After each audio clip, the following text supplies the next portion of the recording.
वट सावित्री व्रत की संपूर्ण कथा। नमस्कार दोस्तों, आज हम सुनेंगे वट सावित्री व्रत की वह पौराणिक और चमत्कारी कथा जिसने मृत्यु के देवता यमराज को भी झुकने पर मजबूर कर दिया। यह कथा त्याग, प्रेम और अटूट विश्वास की प्रतीक है। कथा का आरंभ।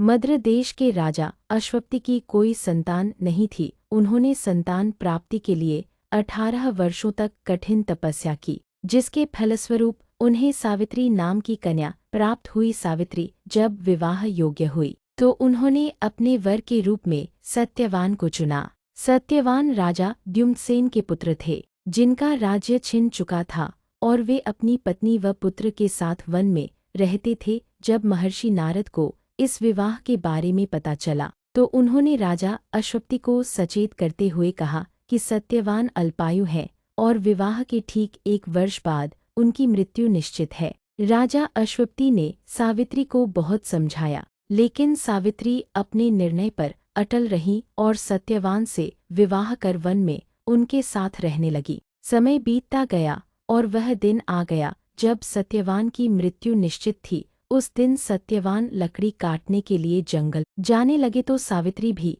उनके साथ चल दी। जंगल में लकड़ी काटते समय अचानक सत्यवान के सिर में तेज दर्द हुआ और वे एक वट बरगद के वृक्ष के नीचे सावित्री की गोद में सिर रखकर लेट गए। कुछ ही क्षणों में वहां साक्षात मृत्यु के देवता यमराज प्रकट हुए और सत्यवान के प्राण लेकर दक्षिण दिशा की ओर चलने लगे। सावित्री का अटूट संकल्प। सावित्री भी यमराज के पीछे पीछे चलने लगी। यमराज ने उन्हें बहुत रोका और कहा कि पुत्री, तुम्हारा साथ यहीं तक था, अब तुम वापस लौट जाओ। लेकिन सावित्री ने बड़ी विनम्रता से कहा, महाराज, जहाँ मेरे पति जाते हैं वहाँ जाना मेरा धर्म है। सावित्री की बुद्धिमत्ता और पतिभक्ति को देखकर यमराज प्रसन्न हुए और बोले, पुत्री, सत्यवान के प्राणों के बदले तुम मुझसे कोई भी 3 वरदान मांग लो। 3 वरदान। पहला वरदान, सावित्री ने अपने अंधे सास ससुर की आंखों की रोशनी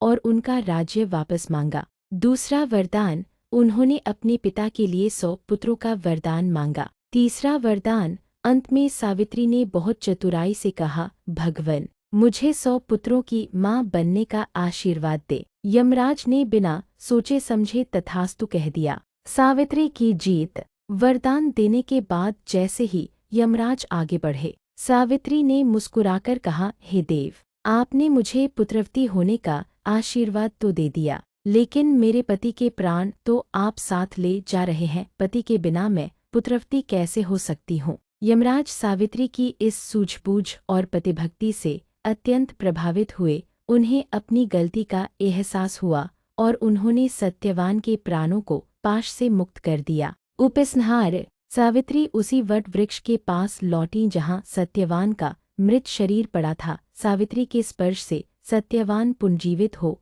उठे। इस प्रकार सावित्री ने अपने सतीत्व के बल पर यमराज से अपने पति के प्राण वापस जीत लिए। तब से ही ज्येष्ठ अमावस्या के दिन वट सावित्री का व्रत रखा जाता है और बरगद के पेड़ की पूजा की जाती है।